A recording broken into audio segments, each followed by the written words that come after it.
betana butu einda kembo na nzambe etondi mokili lingi eba wapi kolona bilembo azane mosika te azana motema nanga ofanda lokola mokolo lopango ozokonza ndengo lingi zamba kobetela milolo eza yo mwana mpate kumama nandu Yesu Yesu nanga kumama nzambe na bamba. Nous voulons poursuivre et clôturer, c'est ce que nous avions démarré depuis les dimanches derniers, cet enseignement sur l'eunuque éthiopien, où nous regardons fondamentalement le portrait de cette personnalité, de ce grand monsieur qui est venu de très loin de l'Éthiopie, qui est arrivé à Jérusalem pour adorer le Seigneur. Nous avions dit que l'une des plus belles histoires de conversion dans la Bible, parmi tant d'autres que nous pouvons voir qui sont enregistrées, il y a celle-ci. C'est beau de voir quelqu'un qui a tout de la vie, mais qui désire Dieu comme un misérable, comme quelqu'un qui n'a rien du tout, qui a besoin du Seigneur pour lui donner des choses, pour lui donner le travail, pour lui donner le mariage, pour l'aider à avoir une maison, à développer une affaire. Alléluia.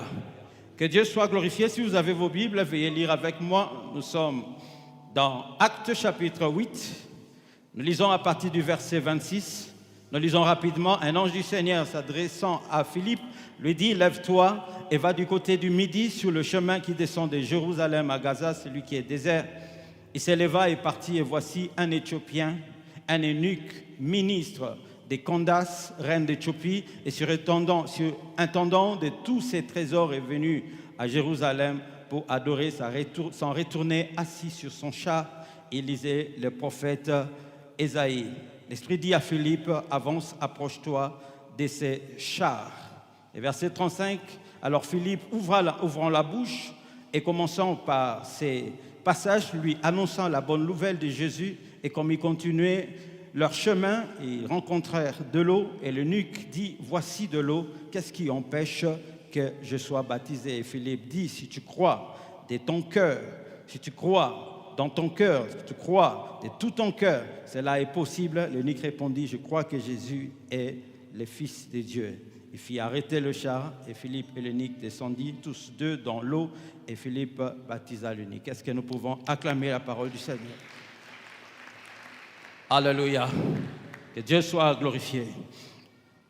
Nous avions dit que c'est Luc, le médecin, qui a écrit ces deuxième tome de son livre, des Actes des Apôtres. Un médecin, c'est-à-dire quelqu'un d'instruit. Et nous avions insisté sur l'importance de ne pas négliger les études, parce que Dieu a besoin de nous avec nos aptitudes, nos talents, nos grâces, notre intelligence, nos facultés. L'Église a besoin de tout le monde, ceux qui ont la force musculaire, ceux qui ont des moyens, ceux qui ont de l'intelligence, parce que l'Église ne sera pas plus grande que la limite de ses apôtres, de ses fidèles. Amen. Il s'agit de deux personnages dans ces textes. Il s'agit de Philippe, qui est Philippe, c'est un évangéliste. Au départ, il était pris pour être un diacre, un responsable pour partager le pain, parce qu'il y avait un problème tribal dans l'Église. Nous avions parlé, si on doit juste dire un mot, si nous nous réclamons du Seigneur, nous devons combattre ce genre de vice qu'est le tribalisme. Qu'est-ce qu'est la peau blanche? Qu'est-ce qu'est la peau noire? Qu'est-ce qu'un Katangais? Qu'est-ce qu'un Kassaïen? Qu'est-ce qu'un Kinois? Nous sommes tous des humains. Rouge est le sang de tout le monde. Dieu nous a envoyés tous sur la terre. Et c'est ce que nous trouvons. Là où nous nous trouvons, personne n'a décidé de naître au Kasaï, de naître en Amérique, de naître en France, de se trouver dans la couleur, dans un corps à la couleur, ou à la peau noire, ou à la peau blanche. Il n'y a personne qui a fait un choix par rapport à cela. Nous naissons sur la terre, un corps masculin est donné à X, un corps féminin est donné à cela. Un corps à la peau blanche une autre personne est née au Kasaï, au Katanga. Tout ça, ce sont des choix de Dieu. Personne d'entre nous a décidé qu'il soit kassaïen, qu'il soit américain, qu'il soit français. Alléluia. Et par rapport à cela, nous devons simplement faire notre vie et pas nous combattre, nous faire la guerre mutuellement. Nous laisserons ce monde. Nous laisserons les Katanga, nous laisserons la France, nous laisserons le Rwanda, nous laisserons le Congo, nous laisserons l'Amérique. Partout où quelqu'un s'enorgueillit, gonfle parce qu'il est blanc, il est noir, parce qu'il est américain, parce qu'il est congolais, parce qu'il a ceci, cela, nous avons ces privilèges que pour un temps. Que ce soit les titres, je suis président, c'est pour un temps. La présidence, c'est sur la terre. Le noir, le blanc, c'est sur la terre. Lorsque nous quittons ce corps, lorsque nous rendons notre dernier souffle, nous ne sommes ni blancs ni noirs. Nous ne sommes ni femmes ni hommes. Nous ne sommes ni kassaïens ni kassaïens. Nous ne sommes ni présidents ni gardes du corps. Les gardes du corps, c'est sur la terre. Et quand on va te laisser à la tombe, tu es seul. Même si tu as combattu pour ton peuple, pour leur donner un territoire, mais tu te rendras compte de l'autre côté que tu as combattu pour qui et pourquoi. Parce que tu ne verras ni américain, ni congolais, ni noir, ni blanc, ni homme, ni femme. Mais si tu t'es concentré ta vie à favoriser qui ta tribu sur la terre, quand tu seras de l'autre côté, tu chercheras ta tribu pour laquelle tu t'es battu corps et âme, défendu bec et ongle, pour qu'ils soient privilégiés, pour qu'ils aillent de l'avant. De l'autre côté, tu ne verras personne de ta tribu. Tu verras que des âmes et des esprits que Dieu avait envoyés sur la terre pour une mission, pour une vie, pour faire quelque chose. Bien-aimé, cela est important. Est important. Alléluia. Que Dieu soit glorifié. Quelqu'un est dans la joie ce matin, il peut acclamer très fort la présence du Seigneur.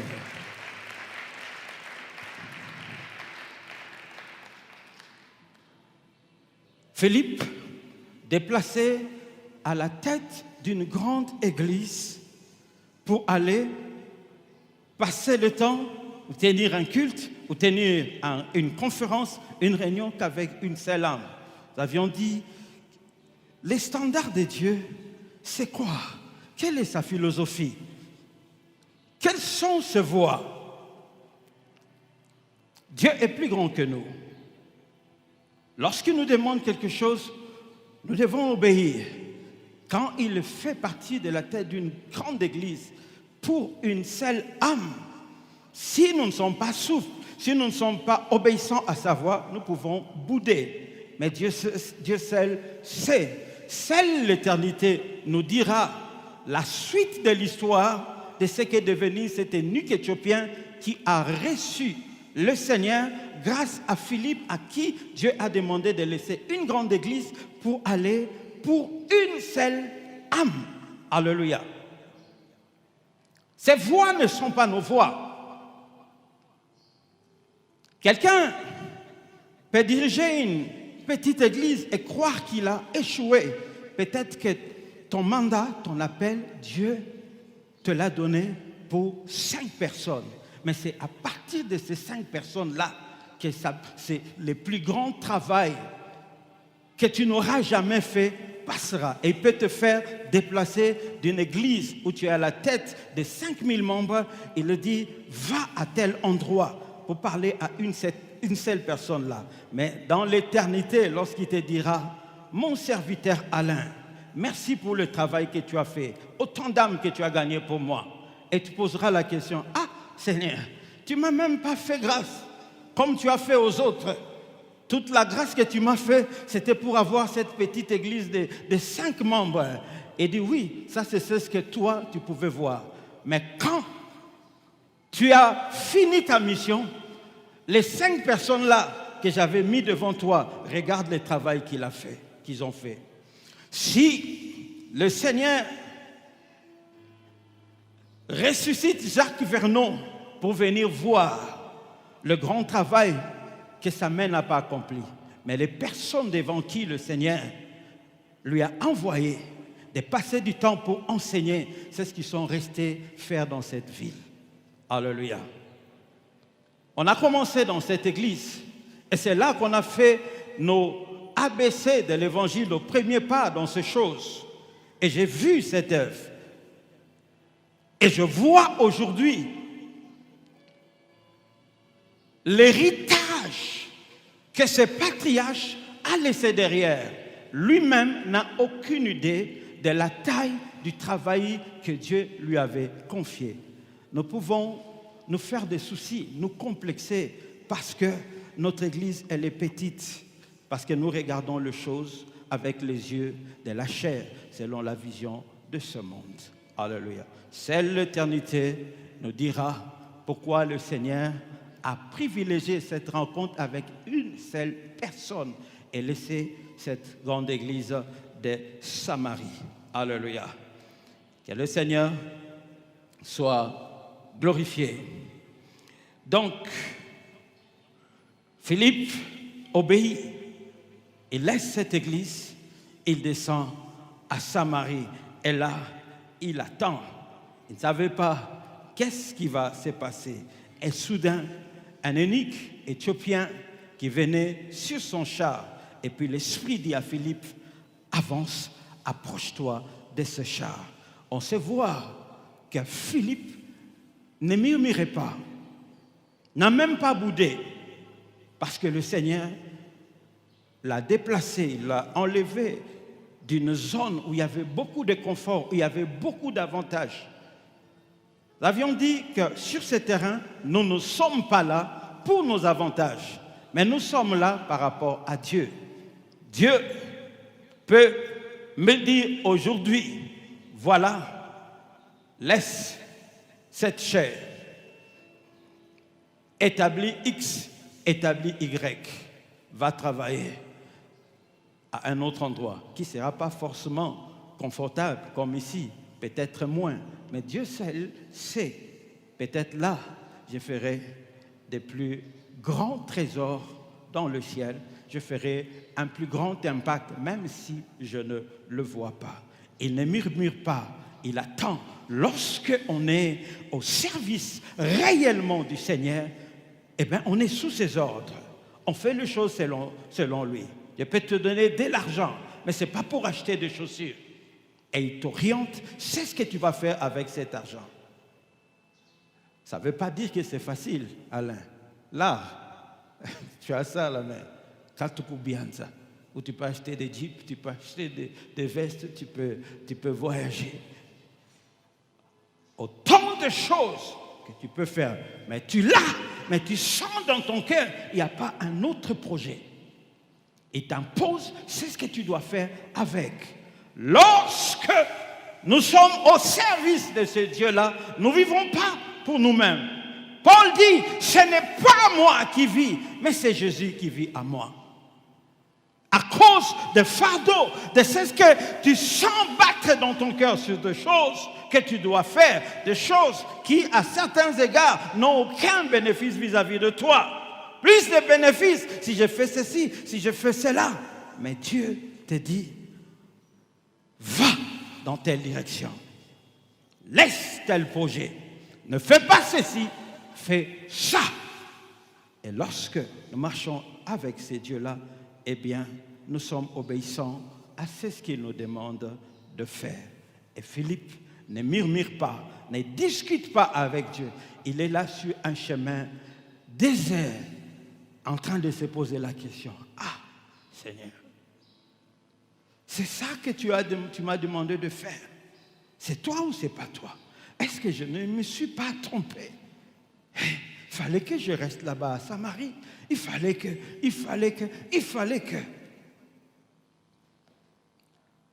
Et soudain, il entend l'Esprit qui lui dit, avance, approche-toi de ces chars. Et il regarde. C'est loin de ce qui pouvait se dire. Lorsque nous quittons un poste pour un autre, jamais nous décidons sans avoir évalué les avantages. Nous nous déplaçons pour une promotion. Nous ne nous déplaçons pas pour une régression, pas pour un poste inférieur, mais pour un poste supérieur, pour aller plus loin, pour monter les échelons, pour devenir plus grand. Mais lorsqu'il regarde, c'est une seule personne qui est là. Mais parce qu'il s'agit de Dieu, il ne se pose même pas de questions. Et on voit ça dans son attitude. La Bible dit, Philippe a couru. Toute opportunité que le Seigneur nous donne, nous devons le considérer comme un privilège. Même si dans son champ, on te dit, voilà, dans cette église, toi, ta responsabilité sera de s'occuper des toilettes. Considère cela comme un privilège. Quand tu rentres chez toi, dis Seigneur, j'ai béni ton nom, chante même des cantiques, chante même des louanges, parce que tu m'as jugé fidèle, digne de m'occuper des toilettes à ton église. Si tu crois cela, dis Amen. Je sens comme si quelqu'un n'a pas bien dit Amen. Est-ce que nous pouvons acclamer très bien le Seigneur? Alléluia. Une seule personne a acclamé plus que l'Église. Nous devons considérer chaque responsabilité, chaque opportunité que le Seigneur nous donne pour service dans son champ comme un privilège et lui dire merci pour cela. Parce que nous ne méritons même pas balayer cette église. C'est le chant du Seigneur. C'est le chant de celui qui a créé les cieux et la terre. C'est le chant de celui qui est le maître de temps, le maître des circonstances. Et lorsqu'il nous juge dignes de faire un petit rien, nous devons considérer cela comme un privilège. Même quand on ne comprend pas, même quand ce n'est pas forcément c'est ce que nous avons toujours voulu, nous avons désiré. Mais nous devons considérer cela comme un privilège. Elle voit plus loin que le bout de notre nez. Nous ne voyons pas plus loin que le bout de notre nez. Ainsi, Philippe prend les choses comme cela. Même quand il ne comprend pas, il considère cela comme un grand privilège.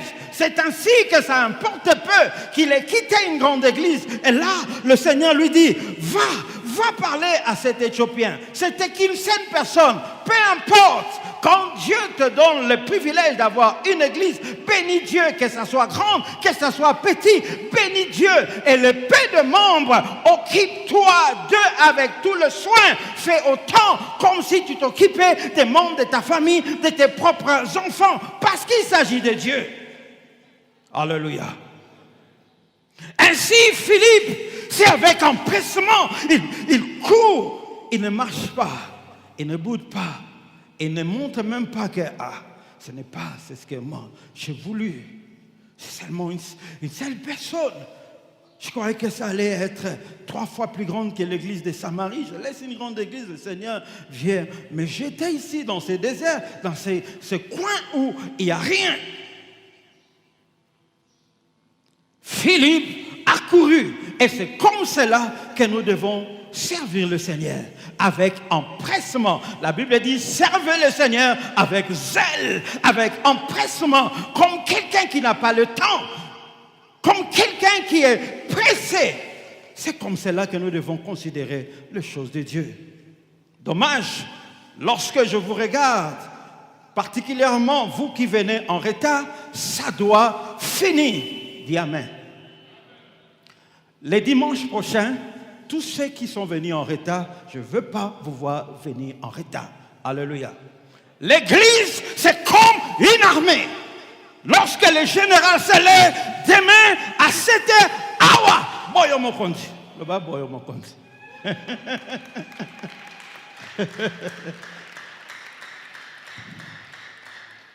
Nous devons nous élever à la hauteur de la discipline militaire, mais pour les choses de Dieu. Il n'y a pas de retard chez les militaires. On ne discute pas lorsque les ordres tombent. Quand on dit Pikachit, on a Pikachit. Apa. Hende Kugoma. Il n'y a pas à discuter. Il ne discute pas avec empressement. Il part en courant.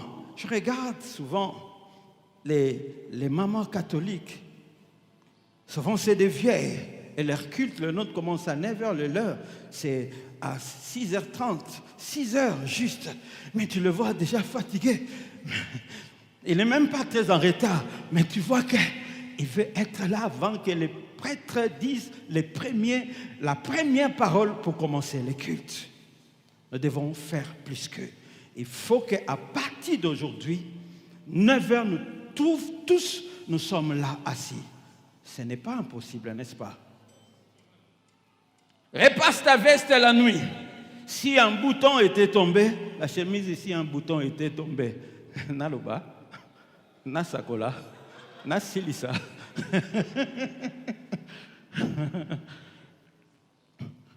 Et lui a dit, chemise wana, bouton mongo et zangi. Ok, je vais faire ça. On a parlé, on a réfléchi sur l'église, et sur beaucoup de choses jusqu'à tard.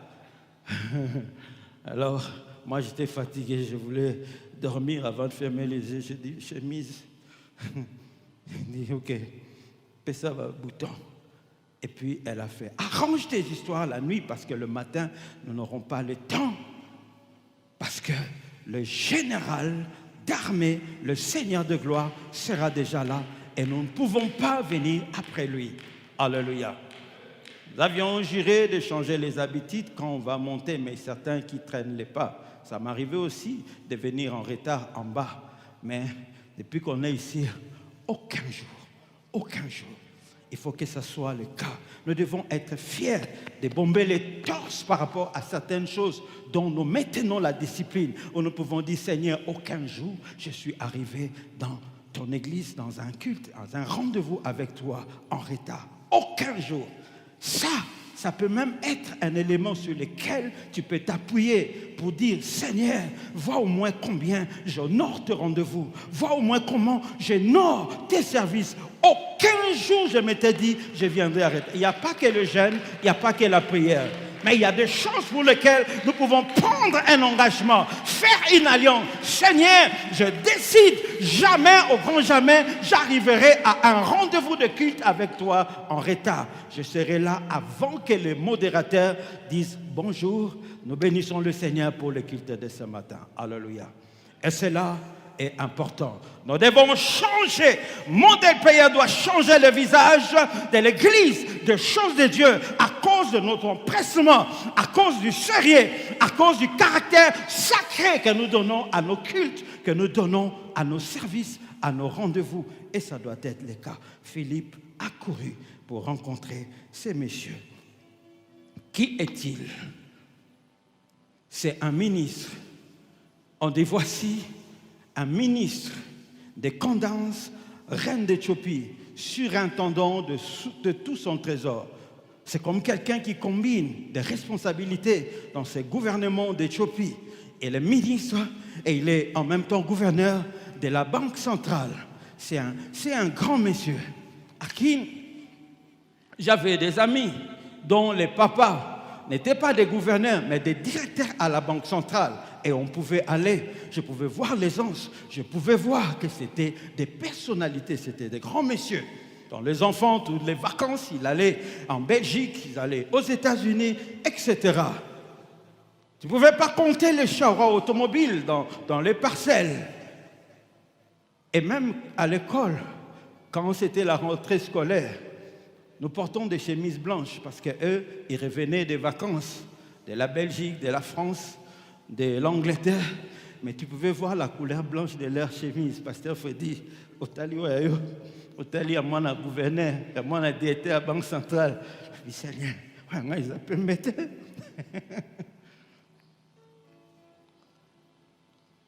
C'était des grands messieurs.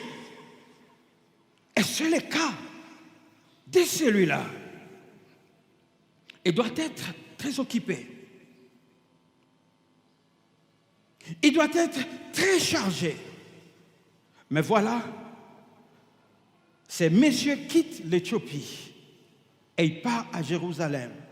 Pas pour un rendez-vous d'affaires, pas pour un conseil des ministres ou des gouverneurs des banques centrales du Proche-Orient. Mais la Bible dit, il est parti pour adorer. Seulement pour ça, ô Seigneur.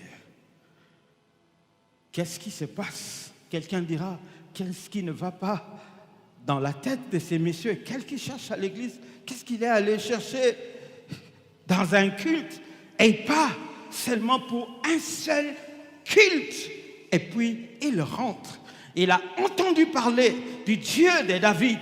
Il a entendu parler de ce Dieu-là, du temple de Salomon. Déjà, il y avait beaucoup de trafic, beaucoup d'échanges entre l'Éthiopie et Israël. À l'époque de Salomon, la reine de Séba a fait le même voyage. Mais ça, c'est différent. Là, c'était pour admirer la gloire de Salomon, pour admirer ce qu'il a entendu de Salomon. Jésus dit, et il y a ici plus grand que Salomon. Et c'est pour celui qui est plus grand que Salomon que lui, le Nik éthiopien, a fait ce déplacement. Contrairement à sa reine, qui est partie par curiosité, qui est partie pour un tourisme. Mais lui, il part pour passer le temps avec celui qui était plus grand que Salomon, celui qui a fait déplacer la reine. Il est venu de l'Éthiopie, 4100 et quelques kilomètres. Il représente 4 heures à vol d'oiseau, mais nous sommes à une époque où il n'y a pas d'avion, il n'y a même pas de véhicule, mais c'est sur des chameaux et sur des chars. Je ne sais pas imaginer ou deviner ou calculer combien de temps est-ce qu'il a fait, 1 mois. Et encore, c'est de traverser des déserts. Lorsque un homme a soif de Dieu, il ne fait pas beaucoup de calculs pour se sacrifier, pour faire certaines choses pour ces dieux-là. Cet homme, son cœur brille de soif du Seigneur. Ainsi, la distance ne veut rien. C'est comme lorsque nous sommes fiancés. Vous connaissez la flamme qui brûle. Tu raccompagnes, elle te raccompagne. Tu peux faire même les pieds. Moi, j'ai déjà fait les pieds de Kassavubu jusqu'à Rouachi, parce qu'ils habitaient à Rouachi là-bas. J'ai déjà fait les pieds. Mais la monnaie qui a un cicatin.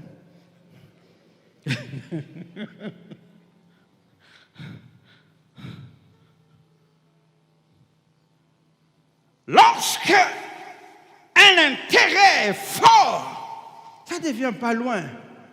Des fois, quand je regarde Pasteur Freddy, quand on va finir là, il dira, tu pars demain, ok. Et puis le samedi, il est là. Quand certains qui font fais la distance, tu vas voir. Alléluia. À l'église de la Borne, tellement que la soif des choses de Dieu était grande. Lorsqu'on venait au culte, quand le premier culte finissait, on restait sur le banc. Le deuxième culte commence. On est là parce qu'on a écouté la parole de Dieu. C'était tellement merveilleux. Les cultes sortent, les gens sortent, nous on est là parce qu'on n'a jamais entendu ces choses. On restait là assis. On quittait Bon Marché, on faisait les pieds jusqu'à la gare centrale et là on prend le City Train. Et on monte. On fait nos 2 cultes et on rentre, on descend à la grande centrale et puis Inde jusqu'à Bon Marché. Pour ceux qui ont été à Kinshasa, ils peuvent se faire une photo. Lorsque quelqu'un a soif de Dieu, même quand il n'a pas le transport, il peut faire le pied pour venir au culte. Combien de fois tu n'es pas venu parce que tu n'as pas le transport? Nous, on a fait les pieds. Il y a soif et soif. Il s'agit de Dieu. Dommage, nous ratons le culte parce qu'on n'a pas un habit. Nous ratons le culte parce qu'il y a qui talon et sapato longue. C'est le problème de qui? Lorsqu'on a soif de Dieu, on ne le marchande pas pour peu de choses. On ne le marchande pas. On est prêt à beaucoup de choses parce que nous le désirons, parce que nous le voulons. Cet homme quitte de très loin pour adorer le Seigneur, pour passer le temps avec lui. Nous croyons que nous prions parce que nous sommes minérables. Ce n'est pas le cas. Ce n'est pas le cas pour ces messieurs. Ça n'a rien à voir avec l'argent. Dieu est plus grand. Qu'est-ce que Dieu a à voir avec notre argent? Qu'on ait l'argent ou pas, qu'est-ce que ça va changer par rapport à sa taille, par rapport à sa grandeur? Du reste, tout ce que nous avons vient de lui. David Il a ramassé derrière le brebis. Il a déversé sur lui son onction. Il a fait de lui roi. Il l'a mis sur le trône d'Israël. Il était le numéro 1. Il avait la puissance, le pouvoir entre ses mains. Et lui-même, avant de bâtir les temples, il regardait les palais que Dieu lui a fait grâce. Se souvenant d'où il vient, il dit, ah, seulement moi ici, un palais comme ça, un lit comme ça, une chambre comme ça, tout ça. Mais ce n'est pas ça qui a fait qu'il puisse oublier Dieu, dire, je suis trop occupé, je n'ai plus le temps pour vos histoires d'église ou pour la prière, etc. Dans Psaume chapitre 63, premier verset, David dit, oh Dieu, tu es mon Dieu, je te cherche. Ah, malgré les millions, malgré le pouvoir, malgré tout ce qu'il avait, malgré des grands biens que toi et moi, nous n'avons même pas, David dit, oh Dieu, tu es mon Dieu, je te cherche. Mon âme a soif de toi, mon corps soupire après toi. Ainsi, le verset 3, je te contemple dans ton sanctuaire pour voir ta puissance et ta gloire, car ta bonté vaut mieux que la vie. Mes lèvres célèbrent tes louanges. Je te bénirai donc toute ma vie. Je lèverai mes mains en ton nom. Le verset 6, mon âme sera rassasiée. Le verset 7, lorsque je pense à toi sur ma couche, je médite sur toi pendant le veille de la nuit. Un roi, un numéro 1, un président, un grand général, un grand chef d'armée. Mais il arrivait des nuits comme ça, il se lève pour méditer, pour ouvrir la parole du Seigneur, pour lire. Malgré la présidence, malgré le ministère, malgré le gouvernorat, malgré la direction, malgré les statuts qu'il avait, il pouvait passer le temps la nuit en train de méditer sur la grandeur, sur la bonté, sur le merveille de ce Dieu qu'il a pris de nulle part pour faire de lui roi. Qu'est-ce donc le pouvoir? Qu'est-ce donc un poste? Qu'est-ce donc un statut aussi grand puisse-t-il être? L'argent, c'est quoi? Le compte en banque, c'est quoi? Un véhicule, c'est quoi? Les habits, c'est quoi? Les voyages, c'est quoi? Ce sont des choses que nous pouvons laisser en un instant. Dieu restera plus grand. Ce n'est pas parce que nous sommes bénis que nous pouvons penser un seul instant que nous n'avons pas besoin de Dieu, qu'il n'est rien. Erreur! David comprend cela. Ainsi, il garde une place pour ces dieux-là. Il garde la joie, le plaisir de passer du temps dans la présence du Seigneur. Ainsi pouvait-il dire, je suis dans la joie lorsqu'on me dit, allons dans la maison du Seigneur. Lui qui est un numéro 1, lui qui est un président, qui a les statuts les plus élevés, mais qui trouvait que c'était un privilège de venir à l'église pour prier, pour chanter les louanges comme on l'a fait. Et toi et moi, parce qu'on nous a nommés directeurs, nous commençons à sentir des malaises, à nous gêner. On n'ose même pas porter la Bible dehors, parce que ça devient gênant. Avec mon statut, quel statut? Qui es-tu d'abord? Qu'est-ce que tu crois être? Quel que soit, c'est ce que tu peux devenir. Qu'est-ce que tu crois être? La Bible dit qu'il y avait un riche et un pauvre. Le riche mourut. Le pauvre mourut. On peut voir un deuil où il n'y a presque personne. Le riche mourut, on peut voir toute la pompe de ses funérailles et consorts. Dehors, il était peut-être entouré de gardes du corps, mais de l'autre côté, on voit deux personnes qui étaient seules. Et de l'autre côté, celui qu'on croyait riche a demandé même une goutte d'eau de l'autre côté à Lazare. Il pouvait tremper le bout de son doigt dans l'eau. Les honneurs, le pouvoir, les privilèges, la gloire, la richesse, les biens, les véhicules, c'est ici. De l'autre côté, il n'y a pas tout ça. Il n'y a pas de président de l'autre côté. Le jour où on essuie, on n'est pas président. On est président ici. Et c'est pour quelques... bon, c'est parce que c'est l'Afrique, mais le mandat, c'est 5 ans. Lorsqu'on a la chance de passer, c'est 10 ans. Comment un président peut faire 30 ans à la tête d'un pays? Comment ça peut se faire? Comment ça peut se faire? Et il y en a même qui sont fatigués il tombe devant les gens, il dort devant, ça devient même ridicule parce qu'on veut rester au pouvoir. Peu importe, nous sommes présidents sur la terre et nous le sommes peut-être pour les plus, excusez-moi, je n'ai pas d'autre terme, les plus bandits, ils peuvent faire 30 ans, 32 ans. Mais ceux qui respectent la constitution et les lois du pays, ceux qui sont civilisés, ils sont là pour 5 ans. Si le peuple décide de donner un rallonge, il est là pour 10 ans, point barre, et puis c'est fini. Et puis on n'est pas président, on devient un citoyen normal. On s'occupe de ses affaires, on est président sur la terre. C'est un privilège que Dieu a donné, c'est vrai, ce n'est pas donné à tout le monde, mais un privilège que Dieu nous a donné pour diriger un peuple. Mais c'est seulement sur la terre.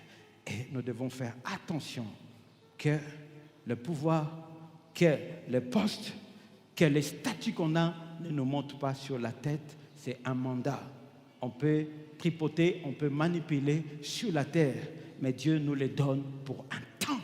Et après quoi, nous passons de l'autre côté, nous laissons tout cela. Dieu restera plus grand et David comprend cela. Il dit, si je suis roi, je le suis pour un temps. Bientôt l'éternité sera là. Je ne serai pas roi. Il n'y aura pas tout ça. Il n'y aura pas de garde du corps. Mais j'irai répondre. C'est important pour moi de traiter une alliance, de développer une relation avec ce Dieu-là qui est plus grand que ma royauté.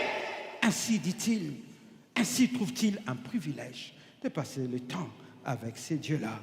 Ainsi, il fait tout ce qu'il fait là. Zachée, nous connaissons Zachée, un autre VIP, mais qui avait soif du Seigneur, au point, parce qu'il tenait à voir le Seigneur, et il était de très courte taille. Lorsqu'on veut Dieu, on est prêt à tout. Vous imaginez un directeur avec une veste comme ça, mais qui monte, qui grimpe un sycomore. Lorsqu'un homme a soif de Dieu, il sait que Dieu est plus grand que lui. Et il ne va pas regarder son statut, que je suis un grand directeur, que je suis ceci. Sachez, il regarde à gauche, à droite. Il y a un Seigneur. Il y a un Seigneur des Seigneurs. Il y a un roi. Il y a un roi de rois. Nous pouvons être rois sur la terre, mais il y a un roi qui est plus grand que nous, qui règne sur nous. Devant qui, si ça nous exige de grimper les arbres comme Zachée, nous ne devons pas regarder notre statut. Nous devons grimper parce qu'il s'agit du roi de rois. C'est lui qui tient notre souffle. C'est lui qui peut décider qu'on reste sur ce fauteuil ou on le quitte. Il a fait quitter Nebuchadnezzar. Et pour le devenir comme un fou dehors. Il peut le faire à n'importe qui. Et le reste, Dieu. Zachée ne regardait pas son statut. Il grimpe le sycomore parce qu'il fallait voir le Seigneur. La femme pécheresse, c'est vrai, c'était une prostituée qui avait un statut de choses coûteuses, de choses de valeur. Mais lorsqu'elle a eu la révélation du Seigneur, elle n'a pas regardé. Elle a trouvé tous ces cabellos, tout ce qu'il pouvait avoir, qu'il pouvait considérer comme des choses précieuses. Elle a regardé ça comme des choses qui n'ont aucun prix devant le Seigneur. Il entre dans la maison où se trouvait le Seigneur. Il se jette par terre pour pleurer à ses pieds. Il prend ses mèches. Je ne sais pas combien ça coûte, les femmes savent. Des choses que nous gardons jalousement, précieusement. Mais il prend ça, il utilise ça comme pour torchonner. Quelque chose qu'on utilisera comme un torchon. Il utilise ça pour essuyer les pieds du Seigneur. Un autre casse un parfum coûteux qui a scandalisé même les disciples. Il dit, pourquoi casser un parfum d'aussi grand prix? Pourquoi gaspiller cela? Le Seigneur lui dit, laisse-la tranquille. Ce qu'elle a fait n'a pas de prix parce qu'il s'agit de moi. Alléluia. VIP et soif du Seigneur. Des grandes personnalités, mais qui ont une place pour le Seigneur. Il est plus grand, il est plus grand que nous. Des fois, nous sommes agités pour beaucoup de choses et nous méprisons et nous négligeons l'essentiel. C'est le cas de Marie et Marthe qu'on peut voir dans Luc 10. Comme Jésus était en chemin avec ses disciples, il entra dans un village et une femme nommée Marthe le reçut dans sa maison. Et elle avait une sœur nommée Marie qui, s'étant assise aux pieds du Seigneur, écoutait sa parole. Marthe, occupée à divers soins domestiques, survint et dit: Seigneur, cela n'était fait-il rien que ma sœur me laisse seule pour servir? Dis-lui donc de m'aider. Le Seigneur lui répondit: Marthe, Marthe, tu t'inquiètes et tu t'agites pour beaucoup de choses. Une seule chose est nécessaire. Marie a choisi la bonne part. Nous devons choisir la bonne part. Alléluia. Le Seigneur n'était pas venu les visiter, il est venu les visiter pour un instant. Un instant. Même s'ils n'avaient pas préparé pour passer le temps avec le Seigneur, ils pouvaient le faire. Ils préparent chaque jour, ils mangent chaque jour. Un seul jour, ça n'allait pas coûter grand-chose. Marie comprend cela. Il dit: aujourd'hui, je préfère rester à ses pieds. Nous pouvons sacrifier des choses pour un temps à passer pour le Seigneur. Nous pouvons convoquer une veillée. Nous dormons, nous ronflons chaque jour. Nous vaquons à 1000 choses. Le programme de l'église, c'est 2 heures.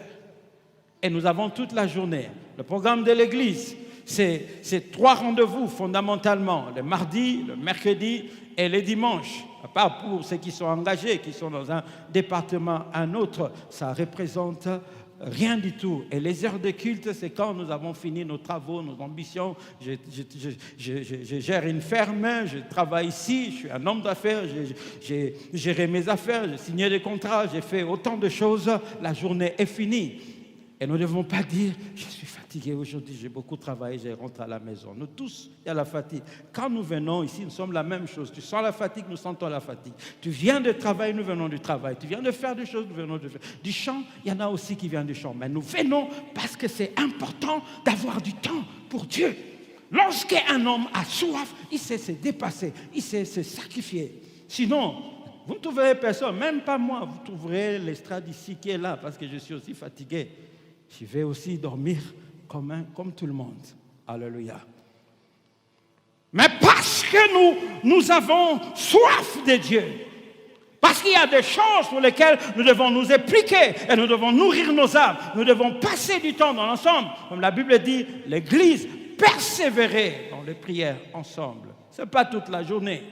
Nous devons travailler, nous savons, nous devons vaquer à nos occupations, nous savons. C'est ainsi que nous ne pouvons pas programmer bêtement dans le désordre des programmes de l'Église qui vous occupent, qui vous prennent le matin, qui vous prennent à midi, qui vous prennent le soir.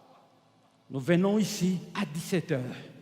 Moi, j'ai fini le travail à 16h, les autres à 16h30, les autres à 17h, et d'autres, bon, exceptionnellement, etc. Voilà.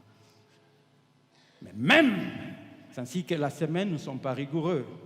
Nous venons des activités, pouvons arriver là un peu tard. On blâmera personne pour des retards en semaine, jamais, on ne le fera pas. Mais les dimanches, nous venons de nous reposer, nous venons de la maison, même après, il n'y a pas le travail. Et nous sommes là pour passer le temps ensemble. Lorsque nous avons soif du Seigneur, c'est comme cela que nous devons conjuguer les choses. Alléluia. Apocalypse chapitre 3, je vais vous lire un passage avant de finir. Et versets 17 à 20. Parce que tu dis, je suis riche, je me suis enrichi, je n'ai besoin de rien. Et parce que tu ne sais pas que tu es malheureux, misérable, pauvre, aveugle et nu, je te conseille d'acheter de moi de l'or éprouvé par le feu, afin que tu deviennes riche, et des vêtements blancs, afin que tu sois vêtu et que la honte de ta nudité ne paraisse pas. Moi, je reprends, je châtie tous ceux que j'aime. Et donc, du zèle, répands-toi. Voici, je me tiens à la porte et je frappe. Si quelqu'un entend ma voix et ouvre, j'entrerai chez lui. C'est une erreur de croire que nous n'avons pas besoin de Dieu. Cette église de Laodicée, c'était une église riche, bénie. À leur époque, et ne disait plus, comme à l'époque de Pierre et Jean, quand ils sortaient de ces temples pour dire à ces paralytiques, je n'ai ni or ni argent, ce que je te le donne. Là, ils ont l'or et l'argent. Mais voilà, parce qu'ils avaient tout ça, ils croient qu'ils n'avaient pas besoin du Seigneur. Parce que tu t'es dit, je suis riche, je me suis enrichi. Le Seigneur reprochait cette église à cause de sa richesse, la soif, l'engouement, l'attachement aux choses de Dieu, l'intérêt, l'engagement baissait et la négligence prenait place et l'oubli. Et la disparition et les cas et les absences. Il dit, détrompez-vous, je me suis enrichi, je n'ai besoin de rien. Parce que tu ne sais pas que tu es malheureux. Pouvoir avoir tout l'or et être malheureux.